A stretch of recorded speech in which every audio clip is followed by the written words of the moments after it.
Oi, pessoal! Bem-vindos a mais um episódio do podcast Base Talk. Hoje nós estamos aqui com convidadas super especiais, um episódio em homenagem ao Dia das Mulheres, dia 8 de março.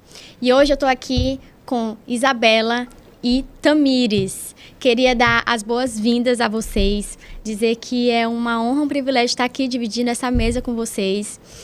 E hoje nós vamos falar sobre Marcos 9. Vamos meditar na última palavra do último domingo, sobre a verdadeira grandeza. E para começar, na verdade, eu queria que vocês se apresentassem um pouco, falassem um pouco de vocês antes de eu iniciar. Isabela. Primeiro, eu queria agradecer esse convite, dizer que o privilégio é meu. Fiquei muito feliz quando a Iana mandou mensagem, principalmente por essa ideia, né, de ser uma mesa formada por mulheres. Sou muito feliz por fazer parte da base e por participar desse projeto também, né.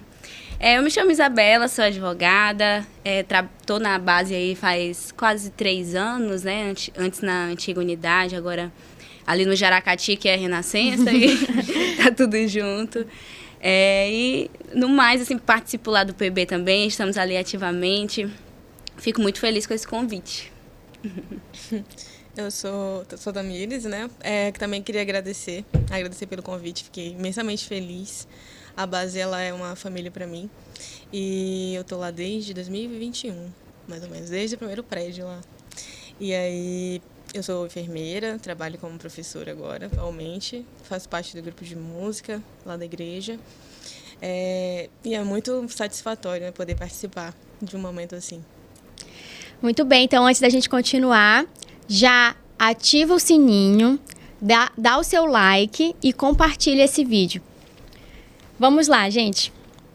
A gente tem aqui em Marcos 9 um verdadeiro confronto e uma profunda reflexão acerca de vários temas, mas principalmente sobre orgulho, sobre humildade. E a reflexão de domingo, ela já começou trazendo um contraste, né? Do pensamento dos discípulos ali, que eles estavam discutindo sobre quem era o maior, em comparação com a última fala de Jesus, o que Jesus traz para eles sobre a crucificação. Então, nós temos Cristo, Jesus, falando sobre crucificação, sobre uma morte humilhante, uma morte dolorosa, aquilo que ele vai sofrer. E os discípulos falando sobre quem vai ser o maior, né? Quem é o maior. Os discípulos ali com a mentalidade, a gente vê uma mentalidade terrena, se preocupando com posição, e Jesus preocupado com a sua missão, aquilo que ele veio fazer aqui nessa terra. Então, eu vou começar aqui direcionando a pergunta para a Isabela, porque ela está aqui desse meu lado, então sempre vai ser a primeira. Eita! Desse início aqui, o que tu consegue tirar de aprendizado, o que tu conseguiu refletir na tua vida sobre essa disparidade entre o pensamento dos discípulos e a fala de Jesus? Sim. É interessante que a gente está nessa série, né, de observar o caminho do Senhor até a crucificação. E no domingo anterior, a gente falou do primeiro momento, né, em que o Senhor prediz a sua morte aos discípulos. É interessante que a gente vê que aqui no próprio Evangelho de Marcos, nos capítulos anteriores, ele está falando das manifestações públicas do Senhor, né? Então, os milagres visíveis, aquele momento em que o Senhor se mostra ao público, e pode ser que pela visão humana ele reforce aquela expectativa de grandeza que as pessoas tinham, né? Na vinda de um mestre, na vinda de alguém que seria servido e não viria para servir, na vinda de alguém que seria uma expectativa até de um Messias militar. Então, os milagres, pode ser que para o público reforçasse aquela expectativa de grandeza do mestre, né? Mas aqui em Marcos 8, 31, antes do tema do nosso podcast de hoje, mas que foi o tema do culto anterior, é o primeiro momento, né, que ele fala prediz a sua morte, e ele diz a mesma coisa que ele vai dizer agora. E quando ele diz, Pedro repreende. Mas o que eu acho interessante é que, assim, ele fala, então aqui no versículo 31 ainda, Ele diz: então Jesus começou a lhes ensinar que era necessário que o Filho do Homem sofresse muitas coisas e fosse rejeitado pelos líderes do povo, pelos principais sacerdotes e pelos mestres da lei. Seria morto, mas 3 dias depois ressuscitaria. E aqui no texto de hoje, ele diz: será morto, mas 3 dias depois ressuscitará. O que é interessante, quando a gente usa essa conjunção mas, né, na língua portuguesa, é para dizer que aquela segunda informação que vem depois do mas, ela é mais relevante. Então, ele vai morrer, mas ele ressuscitará. E o que o povo olha? Ele vai morrer. Não, não pode. Será humilhado? Será entregue em mãos humanas? Será traído? Não era isso que a gente estava esperando, né? E eles esquecem, eles deixam de olhar pro fim da história, que não é o fim, né? Que é a ressurreição, e focam na quebra de expectativa, na morte, na humilhação, na traição. E é interessante porque vem justamente quebrar as nossas expectativas de quem, às vezes, o Senhor é e quem nós precisamos ser, né? Nesse início, quando o Senhor fala essas coisas para eles, é também um confronto ao nosso orgulho, ao nosso coração, ver que enquanto Jesus se coloca nessa posição de quem é humilhado e vai ser traído, Jesus termina de falar isso, diz que eles não entenderam, tinham medo de perguntar, então, assim, tinham medo e também nem queriam. Ficaram com alguma dúvida, não entendiam, mas vamos deixar pra lá, porque vai que eu entendo isso aqui e eu não quero entender, porque isso aqui é contra o que eu quero. Então, eles passam por isso e, então vamos ver aqui quem é melhor, né? O Senhor está terminando de dizer que ele vai se humilhar, que ele vai passar por essas... Enfim, todos esses processos difíceis que o Senhor passou aqui na Terra antes de ser exaltado, antes da ressurreição. E eles estão, mas e a gente? Né? Quem daqui da gente é melhor? Quem vai ficar num lugar melhor? E aí é confrontante pra gente, o nosso orgulho, né? A gente que encara todo o caminho do Senhor até a cruz, vê tudo que o Senhor passou, tudo que os apóstolos passaram, tudo que aqueles que aqui na palavra do Senhor, né, tem um registro, tudo que eles precisaram passar para cumprirem seu ministério, e a gente às vezes só quer o local de grandeza, né? E é interessante isso que tu trouxe. Inclusive, até ia ler o texto, mas ela já fez essa leitura aqui inicial, que o texto diz... Opa, até saiu aqui. O texto diz... O filho do homem... Ele lhes dizia, o filho do homem será entregue nas mãos dos homens... Eles o matarão e 3 dias depois ressuscitará. Contudo, não entendiam o que ele queria dizer e tinham receio de perguntar-lhe. E é interessante o que Isabela trouxe, justamente sobre não ser aquele Jesus que eles esperavam. Eles esperavam um Jesus político, um Jesus militante, que iria salvar eles ali do Império Romano. Um Jesus grandioso, imponente, poderoso, nesse sentido humano, e não no sentido mais poderoso que foi o que Cristo realmente veio fazer. E aí, como Isabela trouxe isso, eu também quero perguntar isso para a Tamires, né? Como que é essa jornada, esse caminho com Jesus, que a gente vê que Jesus, ele não está aqui para satisfazer os nossos desejos, para cumprir a nossa agenda. Mas ele tem uma agenda superior a cumprir, um propósito superior. Não é o Jesus que os discípulos estavam pensando que ele era. Ele veio fazer algo muito maior. Como é que isso entrou no teu coração nessa reflexão de domingo, nesse culto de domingo? Como que foi isso ao longo da tua vida, da tua jornada cristã? Entender que Jesus tinha um plano maior, que não era cumprir a minha agenda pessoal, mas era um propósito muito além disso.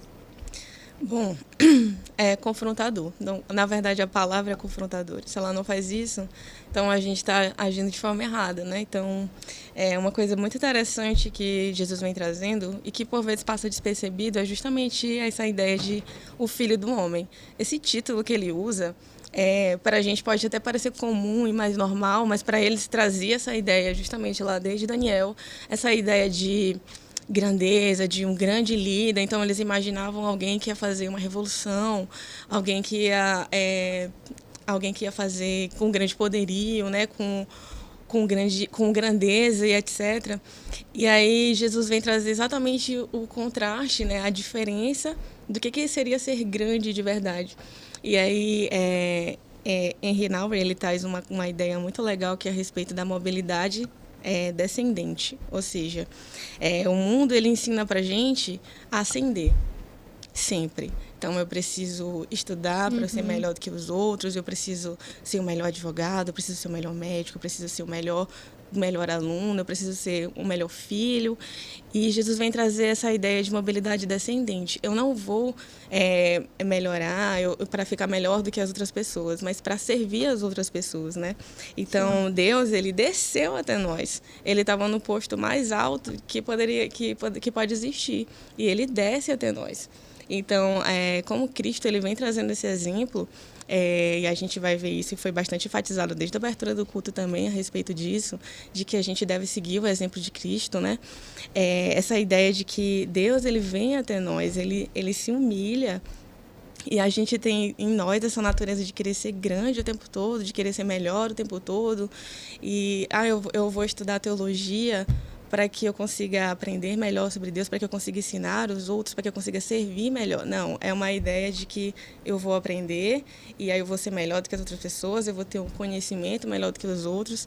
E aí quando a gente abre a Bíblia e a gente vê esse exemplo, Jesus ele confronta mesmo. E é essa ideia de que ele pergunta, né? A gente vê até o paralelo dessa mesma história que a gente vai ver lá em Lucas.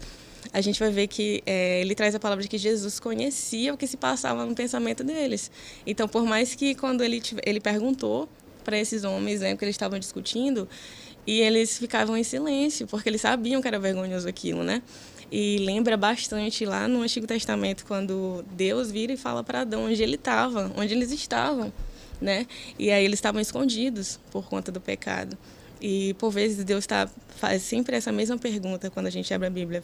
Ele vira e fala assim, o que você está pensando? O que você está fazendo? Não como algo... Aqui a gente vai ver esse tom de Jesus mais mestre mesmo, ensinando, confrontando com amor, que é isso que ele vai fazer, né? Então, essa grandeza, ela é invertida, esse conceito. O conceito mundano é totalmente diferente do conceito de Deus a respeito do que é ser grande. Sim, e é justamente isso que vem em seguida, né? Eles estão ali chegando a Cafarnaum, e o texto diz, quando ele estava em casa, perguntou-lhes, o que vocês estavam discutindo no caminho? Eles, porém, guardaram silêncio, porque no caminho haviam discutido sobre quem era maior. Então, eles estavam ali discutindo, Jesus pergunta e eles ficam em silêncio. Eles não têm coragem ali de dizer aquilo que eles estavam discutindo, porque era uma discussão terrena, era uma discussão de orgulho, era uma discussão de ego, e talvez ali eles temiam a resposta de Jesus acerca daquilo. Então, eles estavam em silêncio. E Jesus chama eles, senta e lhe diz, se alguém quiser ser o primeiro, será o último e servo de todos. E essa pergunta, ela vem como um choque, uma total mudança ali do que eles pensavam, de como era o raciocínio, de como é o nosso pensamento terreno, como o Tamires trouxe. A gente quer sempre ser o melhor, a gente quer sempre ser maior, não para servir, mas para poder ter um lugar de destaque, para poder ter um aplauso, para poder inflar o nosso ego. E o orgulho, ele aparece de forma muito sutil nas nossas vidas. E ele não só aparece na nossa vida externa ali à igreja, né, no nosso trabalho, estudos, relacionamentos, mas ele também se aparenta dentro da igreja e até a gente pode trazer uma máscara ali de espiritualidade, espiritual, né, porque é muito mais fácil disfarçar. Então, assim, dentro da igreja, os cargos, as posições, o púlpito, ele se tornou, dentro da igreja brasileira, um lugar também de disputa. E aqui, os discípulos, quando eles perguntam quem é o maior, me lembra muito isso. Que dentro da igreja existe muito esse lugar de disputa, de orgulho disfarçado, de excelência. E aí eu queria perguntar para vocês, para Isabela, como que é isso dentro da igreja? Como é que tu pensa sobre isso? De que forma esse orgulho ele pode aparecer dentro da igreja de uma forma muito sutil? E como que nós, hoje, precisamos confrontar esse orgulho, precisamos pedir que o Senhor arranque esse orgulho do nosso coração? A gente sai aí também de uma série que a igreja teve sobre a questão do evangelho fast food, né? Uhum. E também da necessidade do serviço, né? Que a gente não tem que estar só na igreja para receber, mas também para se doar. Só que quando a gente, às vezes, chega nessa posição de estar um pouco nos bastidores, estar ali, enfim, na liderança de algum ministério, para quem exerce essa liderança, para quem, enfim, tá servindo. Em alguns momentos, quando a gente foi confrontado por essa palavra, se colocou para servir, a gente pode se sentir melhor do que aqueles que não estão, ou tô ali em cima do palco, em cima do púlpito, sou melhor, tô aqui dentro desse ministério, vocês não estão. E não só para a gente, né, que exerce isso, mas para os próprios líderes, os pastores, né, os presbíteros da igreja, as outras. O pastor até chegou a falar que nessa nossa cultura, que a gente precisa de muito estímulo, algumas igrejas sempre estão dando esses estímulos, seja por meio dos cultos com, enfim, fumaças, músicas mais agitadas, e que, assim, a gente tem que ter um olhar bem sensível, crítico a isso, sempre à luz da palavra, não condenando nenhuma igreja, mas se aquilo for feito conforme a palavra do Senhor, né, nós nunca vamos condenar, mas congressos também, né, conferências que são feitas sempre para estimular, sempre às vezes para exaltar alguém, aí chama o pastor tal e aquele pastor tal é aclamado como se fosse o próprio Deus. E eu acho que a gente, assim, dentro da igreja e fora, tem que ter esse olhar crítico e de se colocar no nosso lugar, né? Entender que todo posto que a gente ocupa, qualquer autoridade, ela é erguida pelo Senhor, né? A própria palavra diz isso. Todo lugar que a gente chega é o Senhor, todas as portas é o Senhor que abre. Todo não, né? Às vezes a gente se mete onde não é pra entrar. Mas, assim, se nós estamos exercendo algum cargo de honra pelo olhar do povo, né? Pelo olhar do mundo, o Senhor que está permitindo que nós exerçamos esse papel. Então, sempre olhar à luz da Bíblia, à luz da dependência e se humilhar mesmo perante o Senhor, né? Entender a nossa inferioridade. Aqui em Mateus, é interessante que Jesus está falando exatamente sobre isso. Mateus 23, ele está criticando os líderes religiosos e a partir do versículo 8 ele diz: não deixem que pessoa alguma os chame de rabi, pois vocês têm somente um mestre e todos vocês são irmãos. Aí no versículo 11 ele diz: o mais importante entre vocês deve ser servo dos outros, que é o que ele está falando, né, nessa passagem. Pois os que se exaltam serão humilhados, e os que se humilham serão exaltados. E foi a própria trajetória de Jesus, né? Ele precisou ser humilhado, ele foi rejeitado. Até tem aquela música que a gente canta muito lá na igreja, Isaías 53, que é a própria palavra de Isaías. Que ele diz que ele não tinha qualquer beleza ou majestade, nada nos atraía. Então, o próprio Senhor passou por essa cruz, por esse caminho até o Calvário, e nós não queremos. Né? A gente quer estar lá em cima. A gente quer ser o maior. Quer ser o líder, quer ser batam palmas pra mim, eu sou crente demais. E usa o ministério como uma carreira, ou como um prêmio, como uma coroa, né? No sentido negativo, né? No sentido de querer honra. Mas Jesus, ele sempre confronta, e ele traz nesse texto justamente isso, que quem quiser ser o primeiro, seja o servo de todos. Então, o cargo de liderança, o exercício de alguma função dentro da igreja, nada mais é do que servir. Nada mais é do que eu estou servindo a igreja. Não, eu estou aqui para ser visto, para ser servido. É uma questão da gente firmar a nossa identidade em Cristo. Quando a gente tem a nossa identidade firmada em Cristo, a gente não precisa desses aplausos. A gente não fica correndo atrás desses aplausos, né? E aqui eu queria até perguntar para a Tamires. Tamires está lá todo domingo no púlpito cantando. E ali servindo a igreja através da música. E como é que é para ti ver, Tamires, num lugar onde infelizmente, dentro da história da igreja brasileira, o lugar do louvor, do ministério de louvor, foi muito corrompido, muito deturpado. Tem até brincadeiras que chamam, né, que é a elite da igreja. Eu brinco muito com o Jorge, eu falo, só dá pra Jorge, só faz pra Jorge, que é da música.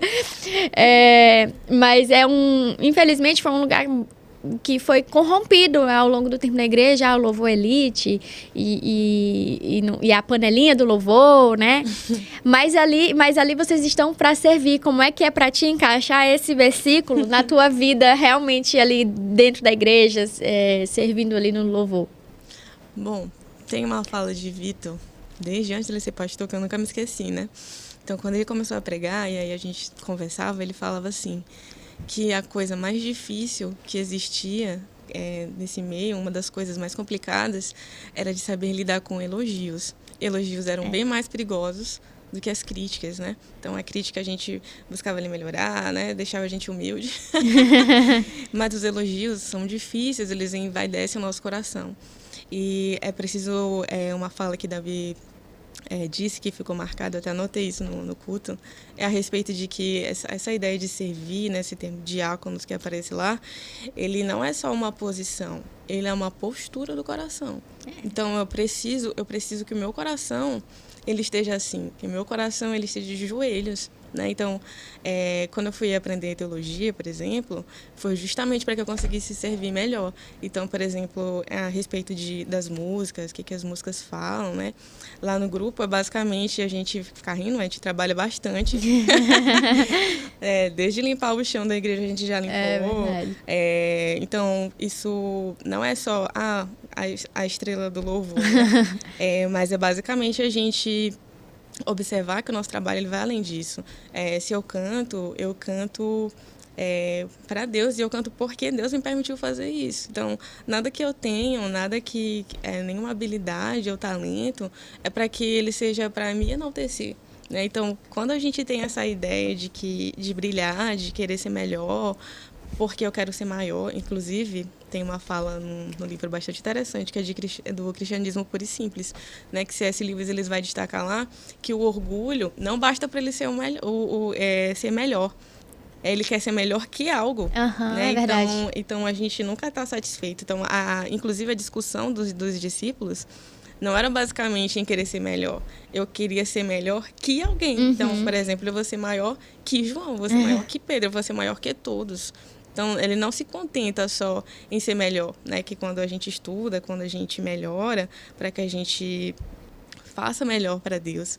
Não, é uma ideia de que eu quero ser melhor, eu quero cantar melhor, eu quero pregar melhor do que tal pessoa, né? Então, aí a gente já vê as raízes já pecaminosas. E, como tu falou, é bastante, assim, sutil, porque é tão feio que a gente, por vezes, não vai, assim, explanar esse tipo de pensamento. Exatamente. Ele vai vir assim, isso aqui eu estou fazendo para Deus.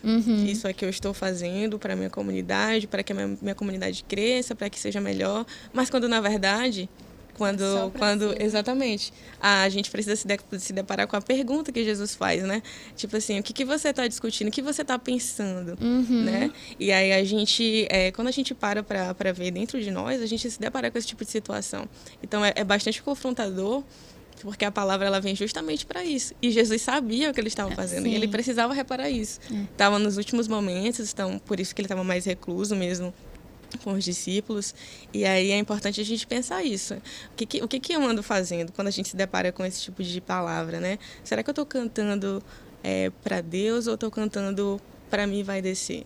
Será que eu estou estudando para Deus, para fazer melhor, para eu servir melhor o outro, ou eu estou fazendo para mim? Né? É interessante que o pastor Davi até falou essa questão da vergonha, né? Que a vergonha é dom de Deus.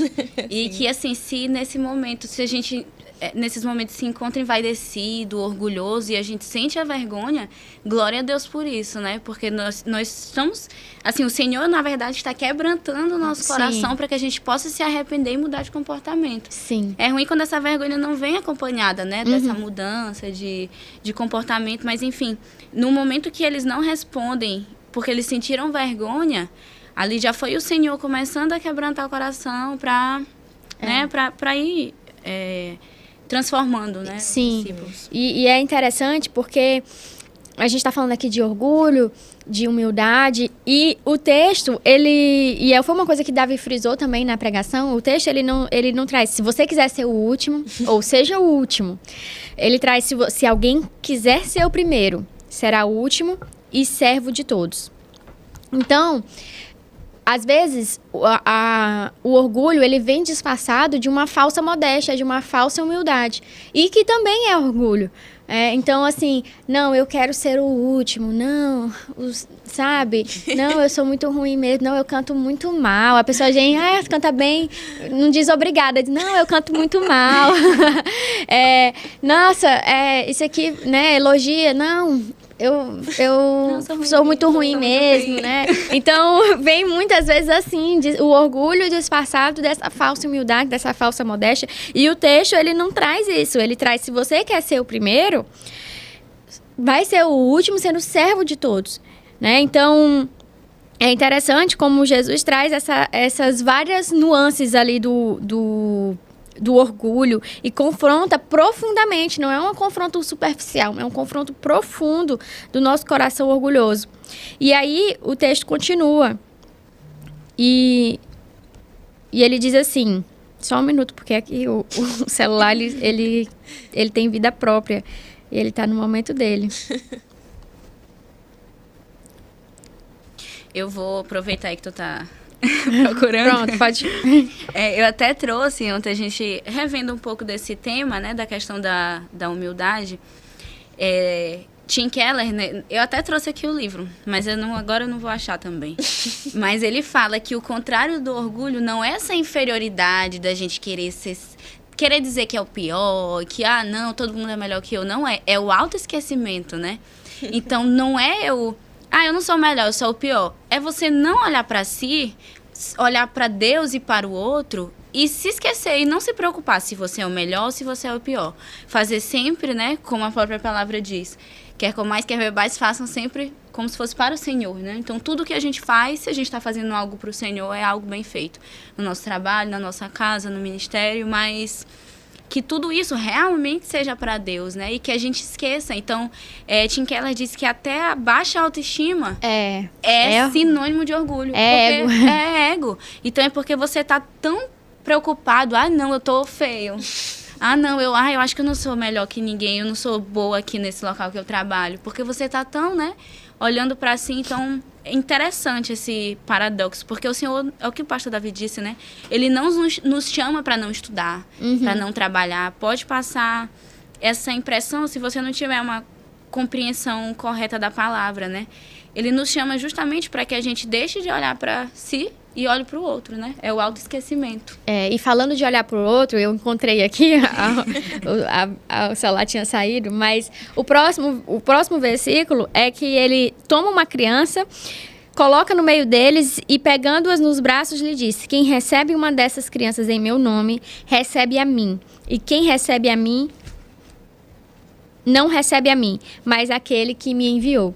Então, trazendo isso, Jesus, ele dá um exemplo prático, ele praticamente desenha mesmo. E diz, olha, eu vou mostrar para vocês o que é ser servo de todos. Ser servo de todos é ser servo, inclusive, daquele que não tem utilidade alguma para vocês. Então, Jesus, ele fala, mas ele traz um exemplo, ele escancara na cara dos discípulos, sirvam até as crianças. Sirvam esse ser aqui pequeno que não tem nenhuma utilidade, que não pode te dar nada, que não vai te dar nada em troca.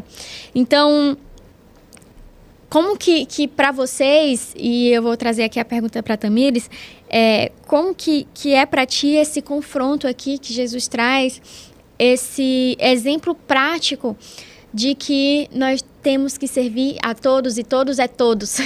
Todos não são aquelas pessoas que a gente quer alguma coisa em troca, ou às vezes nem quer, mas assim, às vezes a gente esquece daqueles que não têm utilidade, daqueles que são realmente menores, daqueles que são esquecidos.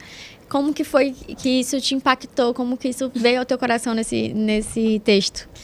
Bom, durante o começo da minha caminhada, por exemplo, eu jamais faria isso aqui, por exemplo. Eu jamais viria e estaria falando. Eu era uma pessoa muito, muito, muito envergonhada mesmo de tudo, né? E então, eu não era muito de falar. Então, eu ia para os encontros e eu tinha muita dificuldade de socializar, por exemplo. Era muito difícil para mim isso. Então, por vezes, eu me sentia sempre assim, excluída, né? Então, às vezes a gente nem faz por mal, assim. É porque o nosso olhar não está direcionado para essas pessoas mesmo. Eu estou tão acostumada aqui a ficar com a Iana, nosso grupinho aqui, e eu não dou oportunidade de conhecer outras pessoas. É tão confortável a minha bolha, É né? muito confortável e a gente evita de sair dela. Então, para mim, era muito desconfortável fazer isso. Então, como eu já passei por esse lado, quando eu tento olhar, quando chega alguém novo, por exemplo, eu tento sair da minha bolha. Eu tento falar com as pessoas, eu tento... porque eu já fui de lá, eu já me senti assim. Então, quando a gente... ele trouxe o exemplo da criança, por exemplo... hoje as crianças, ele até trouxe esse contexto, né? As crianças, elas não eram valorizadas como são hoje. A gente olha, as crianças, elas têm palavra, elas têm poder, né? Tecnicamente, algumas pessoas elas têm até poder mesmo, elas mandam e desmandam. Mandam e desmandam, eu quero essa roupa, não quero essa roupa, eu quero ir pra ali, eu não quero ir pra lá. Eu, por exemplo, sou mandada por todas as crianças. Todo final de culto eu tenho que brincar de venda, carregar as crianças e correr. Então, eu sou mandada. Tá no chão. Então, as crianças, elas não eram valorizadas, não, elas não tinham poder aquisitivo, elas não podiam fazer nada para ti. E Jesus pega exatamente esse exemplo, porque foi basicamente o que ele fez com a gente. Se a gente for observar, verdade. Jesus, ele fez exatamente isso com a gente. Então, Deus, em toda a sua grandeza, em todo o seu esplendor, ele se importou com seres que não podiam fazer absolutamente nada. Nada por ele. Absolutamente nada.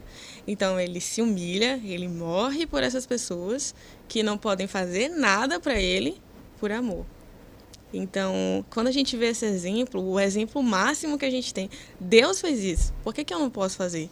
Por que eu não devo fazer isso? Então, ele veio, ele mostra. Inclusive, ele desenha, como tu falou, porque é uma lição tão importante, mas tão importante no mistério de Jesus, que ele precisava desenhar isso. Porque, como a gente estava falando antes, essa ideia de que eu estar no meio, eu ouvir verdades, não necessariamente vai fazer com que isso entre dentro do meu coração.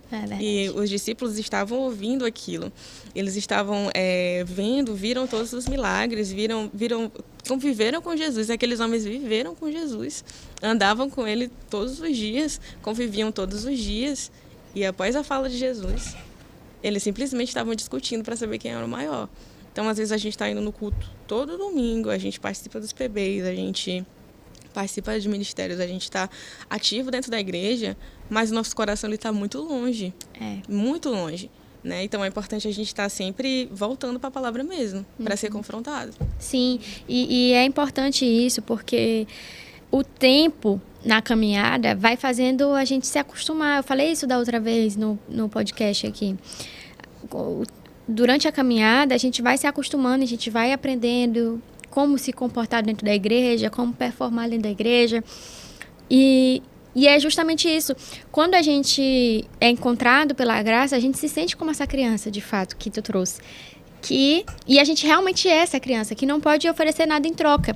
E aí a gente abre o nosso coração ali, o Senhor abre o nosso coração e a gente vê que a gente não tem nada para oferecer para Ele, a não ser a nossa própria vida. E aí a gente começa uma caminhada ali cristã, nossa vida de rendição. Só que com o passar do tempo, com o passar dos anos, e a gente vê que isso aqui, os discípulos já estavam caminhando por um tempo já. Já tinham 3 anos já com Jesus.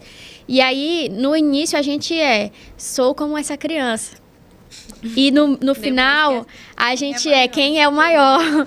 Então, é importante a gente voltar para a palavra e se lembrar que nós continuamos sendo como essa criança. Ainda que a gente faça coisas e sirva, mas a gente só faz porque Cristo nos deu o privilégio, nos deu a honra de fazer e nos deu a graça de fazer também, porque sem Ele a gente não conseguiria nem estar falando aqui, né? Então, tudo sempre vai apontar para Cristo. Tudo sempre aponta para Ele. E nós continuamos sendo essa criança. E essa reflexão foi muito, muito profunda que tu trouxe aqui. Nós continuamos sendo essa criança. E aqui, já trazendo aqui para a Isabela, ele fala sobre quando a gente recebe essa criança, a gente recebe a Cristo. E quem recebe a ele, recebe quem o enviou, recebe o próprio Pai. Como foi que isso como isso se reflete na tua vida, no teu dia a dia, na tua prática, na tua vida na igreja e fora dela? Sim. É interessante, eu vou até voltar nessa questão da criança em si. A gente discutiu isso bastante no PB essa semana, porque é por isso que é tão importante. Eu gosto muito de estudar, né? Então, é tão importante que a gente leia a palavra à luz do contexto histórico, né? Entendendo de que forma todo esse comportamento do Senhor, o que isso significava, né, naquele período. Então, o pastor Davi disse uma coisa interessante, que utilizar essa criança não era aquele sinônimo de pureza, né, da infantilidade que vem na nossa mente, mas é do status social, né? E na antiguidade, principalmente porque quando a gente vai estudar a antiguidade, a gente estuda Egito, Grécia, né, Roma. Em Roma mesmo, em Esparta ali, eles tinham autorização, os pais, de matar as crianças que nascessem com deformidade. Sim. E principalmente os homens tinham total domínio sobre a vida dos menores, né? Que hoje a gente nem usa mais esse termo menor, né? No direito a gente não pode usar. Mas assim, aqui no Brasil o Estatuto da Criança e Adolescente tem 35 anos. É muito recente, né? Então, assim, essa visão que a gente tem de valorização da criança é muito recente. E naquela época, não era uma indiferença, era uma total rejeição. A gente até brincou, as crianças podiam estar correndo na frente, Jesus pegou e sentou. Provavelmente não. Essa criança não era nem permitida ela estar no meio dos adultos, porque, assim, era desprezada completamente, né? Então, essa ideia do status social, que quando o Senhor traz para ele, vamos acolher quem socialmente é rejeitado, né? E aí, hoje, assim, pensando quem são hoje os socialmente rejeitados, a gente não pensa só no pobre, mas às vezes a gente pensa naquela pessoa com deficiência, que às vezes chega na nossa igreja, né? Principalmente uma deficiência intelectual, que às vezes a gente não quer se esforçar para compreendê-lo ou ser compreendido. Às vezes a gente está tão... Pra que eu vou me esforçar para esse aqui, né? Deixa ele aí, eu vou atrás de outro ciclo, atrás de outros amigos, não vou incluir. Como o pastor Davi falou, novo convertido. Essas coisas, eu acho que quando ele diz que a gente recebe o próprio Deus, nos ajudam também a entender o caráter do Senhor. Porque a gente não quer ter paciência com o nosso irmão, mas o Senhor tem paciência com a gente todo dia. Porque olha isso aqui, Jesus acaba de dizer, seja o último, seja servo. E eles... Deixa pra lá. E aí, a gente, né? Quem é maior? Que papo é esse? Deixa pra lá. Não entendi, deixa pra lá. Jesus pesando o clima com esse papo de novo. Deixa pra lá. Então, assim, o tempo todo na nossa caminhada, né? O Senhor precisa ter paciência e voltar. Me lembra muito o povo de Israel no deserto. O tempo todo eles murmurando. Aí eles, era melhor ter morrido lá no Egito. Estamos com fome, melhor morrer lá. Sendo que o Senhor tá dando maná, o Senhor tá fazendo tudo. Então, eu acho que, assim... nos ajuda a receber o próprio Deus no sentido da conversão e no sentido de entender o caráter de Deus, né? O caráter de Cristo e nos ajudar a nos tornarmos verdadeiramente parecidos com Ele, né? A gente olha esse mesmo exemplo, por exemplo, a gente lendo a história de Israel, a gente fica com raiva do povo de Israel, né? Falei assim, meu Deus, mas que loucura é essa? Esse povo viu o mar... porque a gente já sabe, a gente tá vendo de fora. Mais, a gente olhando assim... Se eu estivesse lá, eu nunca faria isso. Se eu estivesse lá no lugar dos discípulos, não seria assim. Novamente trazendo a ideia que a gente faz orgulho, isso, né? A gente faz isso todo dia. A gente com as bênçãos de Deus, né? Às vezes a gente tá atolado de trabalho e, meu Deus do céu, por que eu tô assim? O Senhor, você não pediu? Você pediu, tá aí. Você agora... não quis. E esse trecho... inclusive, nos traz que Deus vê aquilo que nós fazemos, né? Então, às vezes, a gente está preocupado se as pessoas estão vendo, mas a nossa preocupação não é se as pessoas estão vendo. Não é se a gente vai ser recompensado aqui nessa terra. Inclusive, se a gente quer recompensa nessa terra, né? É até contraditório. Mas Deus vê o que nós estamos fazendo. Esse é o grande ponto, porque a gente quer esse reconhecimento, esse aplauso, mas quem recebe os aplausos humanos já tem a sua recompensa, né? E Às vezes as pessoas ficam chateadas, né, porque fazem alguma coisa. Eu não estou dizendo que a gente não deve agradecer, não deve honrar a quem fez algo por nós ou a quem serve dentro da igreja, mas muitas vezes a gente tem que se perguntar por que eu estou ficando chateada, então, se eu não recebo reconhecimento. Será que é porque eu estava fazendo as coisas com a intenção errada? E, no final das contas, Deus vê aquilo que a gente faz. As coisas que a gente faz não é para a gente pegar o microfone e anunciar ao mundo, né? Eu faço uma ação social e eu tiro foto ali com as pessoas, né, ali numa situação de vulnerabilidade, para eu botar nas redes sociais o quanto que eu sou bonzinho, o quanto que eu sou bom, o quanto que eu ajudo, ou eu não faço alguma coisa por alguém e já saio contando para que as pessoas vejam o quanto que eu sou dedicado, o quanto que eu me esforço, o quanto que eu sirvo, porque no final das contas Deus já está vendo. Deus já está vendo. Então, quem recebe essas crianças está recebendo o Pai, e o Pai já está vendo o nosso serviço, né? Então, cabe a ele nos recompensar. Ou por que a gente quer essa recompensa tanto assim, se a gente já tem o tesouro mais precioso, né? Que é a salvação. Que é a salvação. Então, fica de reflexão para nós justamente isso, que o Senhor está vendo o nosso serviço anônimo. E, às vezes, esse serviço vai continuar anônimo. Deus não nos promete nos elevar nessa terra. Ele nunca prometeu isso, né? Eu vou chegar e vou dizer para Tamires, eis que te digo, tu vai ser muito próspera, tu vai, sabe? Eu não posso fazer isso, porque Deus não traz isso. E quando eu trago isso, eu até menosprezo aquilo que o Senhor já nos deu, que foi a salvação, o nosso tesouro. Ele já nos deu o nosso relacionamento com Ele, né? Então, essa reflexão, como fecha, nos traz mais um confronto. Nos traz mais um confronto, mas também nos traz esse conforto de que o Senhor está vendo. Sim. O Senhor está vendo. Então, nossa identidade está afirmada nele. Eu estou fazendo isso aqui porque ele me permitiu fazer, porque é um privilégio, porque é uma honra. E o Senhor está vendo quando eu recebo o órfão, a viúva, Sim. o deficiente, né? Então, é para a gente refletir e praticar. Trazendo de forma prática, Tamires, como é que tu acha que a gente pode fazer isso dentro da igreja? Bom, a gente pode começar observando quem são esses pequenos, né, da comunhão, da nossa comunhão, do nosso meio. Quem são essas pessoas que estão à nossa volta, que por vezes a gente fecha os olhos. É a gente refletir, o que eu estou fazendo? Como Isabela trouxe, Jesus não está proibindo a gente de melhorar. Ele está redefinindo o que realmente é esse ser grande, né? O caminho para cima, como Davi diz, ele é literalmente para baixo. Então, eu preciso direcionar esse olhar. Eu estou melhorando por quê? Eu estou fazendo isso por quê? Eu me questionar. O que eu ando fazendo? Qual o propósito do que eu ando fazendo? E não só uma reflexão bonitinha, que às vezes a gente se engana de verdade, mas de parar, de pedir para o Senhor esquadrinhar o nosso coração de verdade, da gente parar para refletir sobre isso. Quais são os meus propósitos? Quais são as minhas pretensões de verdade?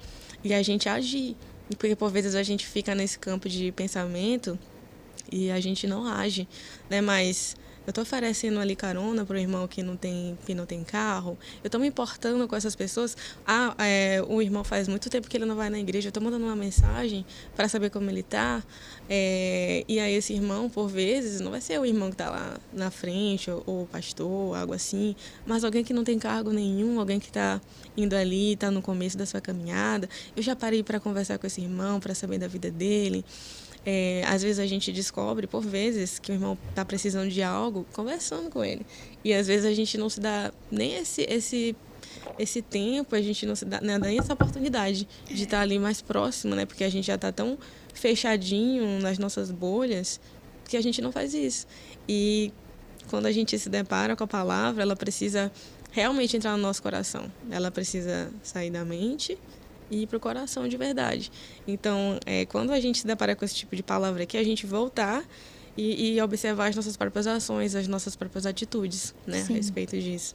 Então, vai ficar um desafio para você que está em casa. Uma tarefa de casa. Você vai mandar mensagem para alguém que você não mandou. Você vai domingo na igreja, não vai pegar na hora que acabar o culto, amém, e ir embora. Você vai oferecer carona para alguém que precisa de carona. Vai oferecer um almoço para quem precisa de um almoço. Vai se dispor aos pequenos da nossa comunidade. Então, fica de tarefa para casa, mande uma mensagem, ligue, pergunte como está, faça uma reflexão, traz à sua mente, pede para o Senhor trazer à sua mente pessoas que já estão ausentes há muito tempo dentro da igreja. Mande uma mensagem, ligue, se importe, ofereça uma carona, ofereça um almoço. Fica aí de tarefa para casa para a gente ultrapassar esse momento só de falar, só de refletir e ficar aqui na reflexão mesmo. Pra gente sair da teoria e ir pra prática. Então, fica aí de tarefa pra casa. E é interessante, pra gente já caminhar pro final, ano passado, a gente foi pra uma conferência eu até esqueci o nome, mas era uma conferência de pastores, CTPI, pastores e líderes. E o tema era uma igreja para todas as gerações. Então, a gente tiveram reflexões, assim, brilhantíssimas sobre geração Z, geração Y, todas as gerações, e grupos dentro dessa mesma geração. Então, a gente falou sobre crianças, sobre a importância ali de pregar a palavra para as crianças, que não é um cultinho, não é uma salinha, mas eles são realmente ali parte da igreja, sobre os idosos. Então, muitas vezes a gente esquece dos idosos da nossa comunidade. E eu fui até num workshop que teve, que a gente se dividia para aproveitar ao máximo, né? E o workshop que eu fui foi sobre pessoas solteiras dentro da igreja. Então,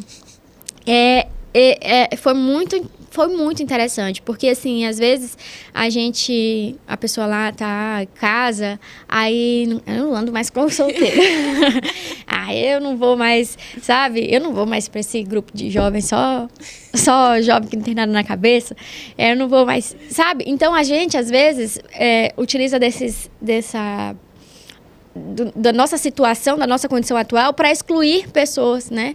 Para não servir as pessoas. Então, por que eu tô mais velho agora, já tô aqui na fase adulta, já casei, não posso servir os adolescentes da igreja? Né? Por que eu tô tão preocupado com a minha vida que eu não posso servir os idosos da igreja? Então, que igreja é essa que eu segmento? A minha igreja, então, é para família de comercial de margarina? Para a família perfeita, ou ela é para todos, no sentido de todos esses grupos que estão lá, que estão frequentando, que querem fazer parte, que querem pertencer, né, e que pertencem à comunidade. Então, para a gente caminhar para o final, eu quero que Isabela fale um pouco sobre isso, sobre esses grupos que muitas vezes a gente, por nossa condição, a gente acaba excluindo, a gente acaba parando de falar, se sentindo superior, não querendo mais servir. Como é que tu enxerga isso? E fala também sobre uma solução para isso. Sim. Isso parte até dessa nossa ideia de superioridade, né? Quando, por exemplo, tu usou esse exemplo da pessoa que casa e não quer mais andar com solteiros, esquecendo que ela já esteve naquele grupo, né? Ela já está cuspindo no prato, né? E é muito precioso, assim, porque, na verdade, dentro dessa ideia de superioridade, a gente está conversando aqui sobre servir o outro, mas a gente tem que ter cuidado até porque a gente tem ideia que a gente vai só servir o outro como se só o outro precisasse da gente, né? Então, eu vou me reduzir, vou lá, a pessoa... Porque até isso que a gente está falando corre o risco da gente pensar que o outro é menor e que a gente tem que ir lá para servir porque a gente tem mais a oferecer. Mas na comunhão, né, na mesa e tudo... A gente troca muito, né? Então, às vezes eu acho que o outro não tem nada e às vezes o outro vai ministrar na minha vida até mais do que eu na vida dele, né? Então, quando a gente tira essa capa de perfeição, de santidade, expõe nossas vulnerabilidades, a gente aprende muito com o outro. E é interessante essa junção, assim, de idades, de grupos, eu, antes de estar no PB que eu tô hoje, eu ia no PB do irmão de Vaci e da Lena. E, assim, são pessoas bem mais velhas que eu. Mas, assim, foi um momento muito precioso na minha vida, porque eu estava sempre no meio de casais com anos, 20 anos, 10 anos de casados, todos com filhos. A minha perspectiva da palavra era diferente da perspectiva deles, né? Eu, como jovem, enfim, vivendo uma realidade ali quase como filha deles. E aí, eu estava inserida naquele grupo, que não era o mesmo grupo da minha faixa etária, né? A gente não conversava as coisas de jovens, mas havia uma troca muito interessante. Então, às vezes, a gente romper essa barreira das bolhas sociais que a gente constrói dentro da própria igreja, é justamente a oportunidade que Deus está nos dando para sermos edificados, né? Pela palavra dele, pela experiência do outro. A gente é corpo de Cristo, né? A mão não fica sem o braço, sem a cabeça, sem a perna. Então, todo mundo tem uma função lá dentro e, às vezes, a gente precisa, né, romper isso. Até a própria Iana, uma vez a gente conversando, porque às vezes a gente prega e edifica tudo sem saber, né? Eu digo a Iana como uma mulher já casada, que vive outra realidade. Às vezes ela dá um conselho para quem não tá, né? E eu acho interessante, assim, tô falando, mas eu ainda preciso praticar isso. Quando, às vezes, eu às vezes me fecho muito entre as pessoas lá da igreja que eu tenho mais proximidade, e se outras pessoas estão se reunindo para sair, eu até fui convidada, eu já fico com vergonha, não quero ir. Mas é algo, assim, que ministra o nosso coração. E até lembro que o pastor Davi falou, né? Esse posicionamento dos discípulos, de após ouvir o que Jesus falar, pecarem. Jesus está terminando de falar uma coisa, eles pecam querendo ser maior, nos mostram que é na caminhada que a gente vai aprendendo, né? Que a tentação, ela vem durante o discipulado. Que os erros, os pecados, eles vão acontecendo nesse processo e a gente vai se ajustando. Então, assim, uma mudança de comportamento, até para mim, que eu acho que é o que a gente tem que fazer, como a Tamires falou, acolher o outro, mas entender que a gente também, às vezes, precisa ser acolhido. Sim. A gente precisa aprender com o outro. Vou falar com aquele que é o menor, para também ser edificado através da vida dele, né? Eu tive uma experiência, por exemplo, ano passado, com alguém que eu não tinha muito contato, por exemplo. Então, eu descobri ano passado que eu estava com câncer na tireoide, né? E aí, eu tive uma experiência com uma irmã que a gente não conversava muito, a gente não tinha muita intimidade mesmo. E, nossa, como conviver com ela? Conversar com ela ajudava. Então, tinha vezes que eu estava arrasada, assim, arrasada no chão. Ela vinha, conversava comigo. Tinha vezes que era ela. Aí eu ia, a gente conversava. Então, aquela troca, ela ajudou tanto, consideravelmente, que passar por aquilo se tornou menos pesado do que deveria ser, né? Então, essa caminhada de que, literalmente, a gente vai se afiando um no outro. Então, a gente vai se ajudando. Essa ideia de que o reino ele é um clubinho exclusivo é algo também muito danoso. Então, eu excluo as pessoas que não estão ali dentro do meu convívio, que não pensam igual a mim. Isso também é muito forte no meio teológico, por exemplo. Sim. Se você não pensa igual a minha doutrina, se você não segue a minha doutrina, então você não é. Né? Que é o que fecha justamente na passagem que a gente estava falando. A ideia de exclusividade. Você não acredita nisso daqui. E aí a gente não está falando, claro, de pontos fortes, né? Sim, de pilares da fé. Exatamente, né? Exatamente. O critério é que a lealdade é Cristo, né? Sim. Mas essa ideia de que porque ele é diferente de mim, eu não vou andar com ele, eu não vou acolher ele, eu não vou conversar com ele. E, na verdade, quando a gente se dá essa oportunidade de conhecer outras pessoas, a gente cresce muito. Então, essa ideia de, por exemplo, que Isabela trouxe de idade, nossa, amplia muito, por exemplo, a nossa visão a respeito da vida, a respeito de experiências que a gente não conhece. A gente aprende muito com as pessoas. Né? E é muito, muito interessante isso, essa troca, como um ferro afia o outro, a gente aprende um com o outro, a gente aprende com quem tem mais experiência, com quem tem menos experiência, e a gente chega nessa conclusão aqui de que a igreja não é um clube, né? E as pessoas, às vezes, elas procuram a igreja como um clube de semelhantes. E a igreja não veio para cumprir esse papel, de ser um clube de semelhantes. E muito menos de ser uma panela, um clube ali, em que eu penso só em mim, mas eu penso no outro. Muita gente... Eu ouço muitas vezes as pessoas falam para mim mas é porque eu tô me sentindo sozinha na igreja. E acontece realmente, às vezes, a gente se sentir sozinho e tudo, mas eu sempre faço uma reflexão. Como que tu tá se portando dentro da igreja? Como é? Tu não fala com ninguém. A pessoa sai correndo, tu não consegue nem conversar. A pessoa não se abre, a pessoa fica assim com uma cara de antipatia também, né? Não se abre, não abre um sorriso. Não conversa com ninguém, não escuta ninguém, só quer falar, só quer ser ouvida, ser ouvido. E se você não se der a oportunidade de quebrar isso dentro de você e conversar com o outro, ainda que o outro não seja semelhante a você, e ainda que essa conversa não seja de seu interesse, você vai continuar se sentindo sozinho. Você vai passar 10 anos na igreja e 10 anos você não vai se sentir parte, porque é um caminho de mão dupla, você tem que se mostrar aberto, né?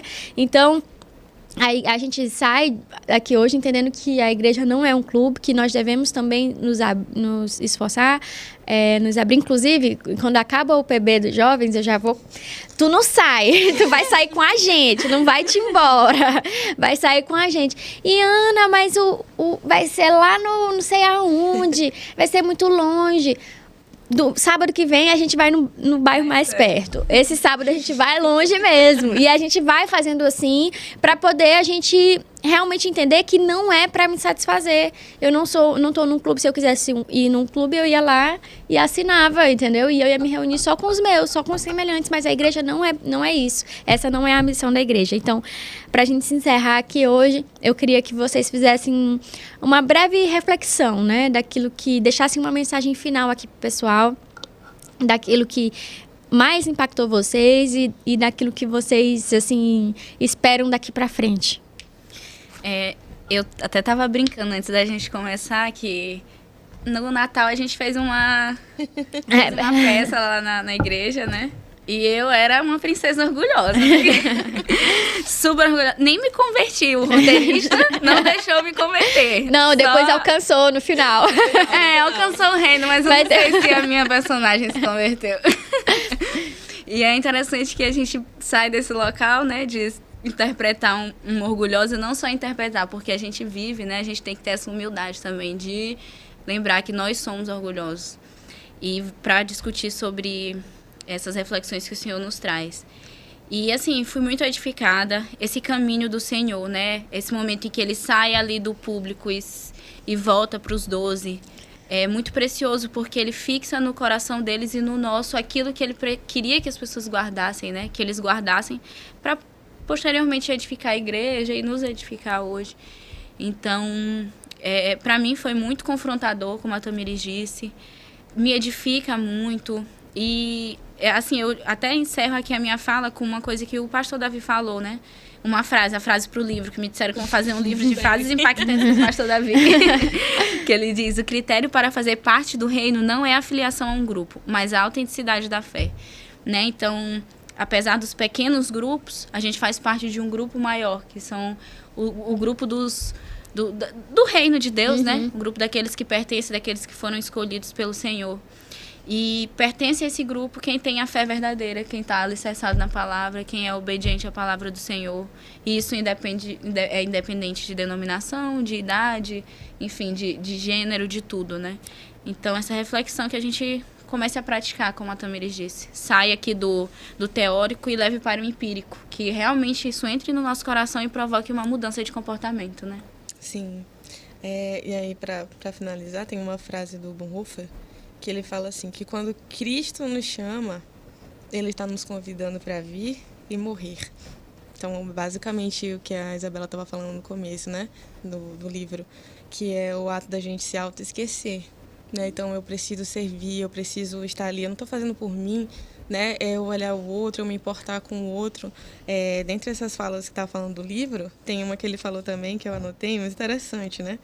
Que ele fala que é a gente olhar o invisível, é a gente se importar com as pessoas que não aparecem, né? Então, a gente olhar para o outro, a gente, quando literalmente acolhe o pequeno, e nós também somos pequenos, né? Como a gente falou aqui, quando a gente acolhe o pequeno, a gente está acolhendo a Cristo.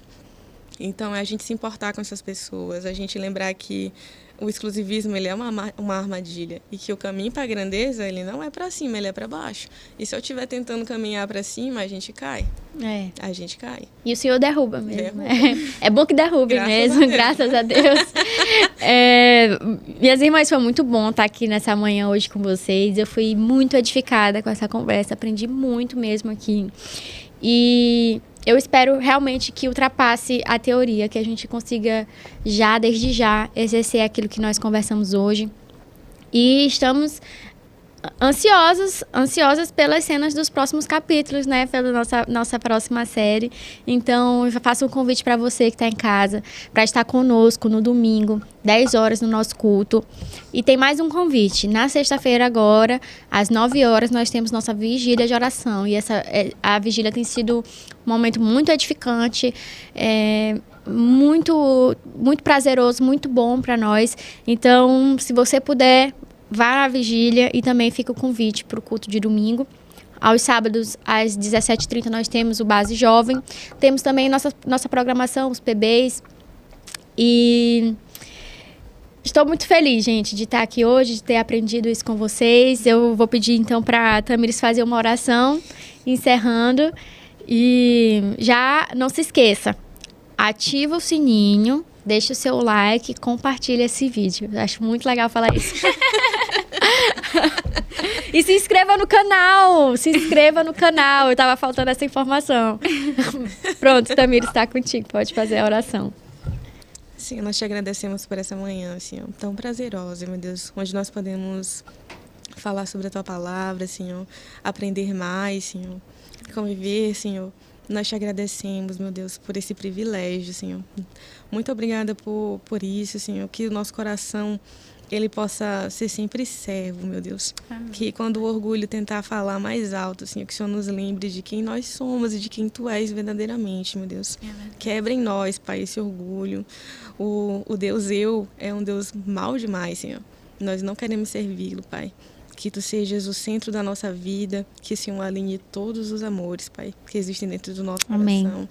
E que nós possamos estar ali, Senhor, com o coração posturado, Senhor, ajoelhado diante de Ti, Senhor, diante da Tua palavra, meu Deus. Que o Senhor possa corrigir em nós, Pai, essa ideia de que ser grande é ser melhor do que o outro. E que o Senhor coloque e implante em nós, lá no nosso coração, Pai, que ser grande, Pai, é ser o último, é servir mais os outros, meu Deus. Em nome de Jesus, nós te pedimos estas coisas, Pai. Amém. Amém. Então, te espero sexta-feira, 9 horas, na nossa vigília. Sábado, 17h30, nosso Base Jovem. E domingo, 10 horas, no nosso culto dominical. Um beijo. Tchau.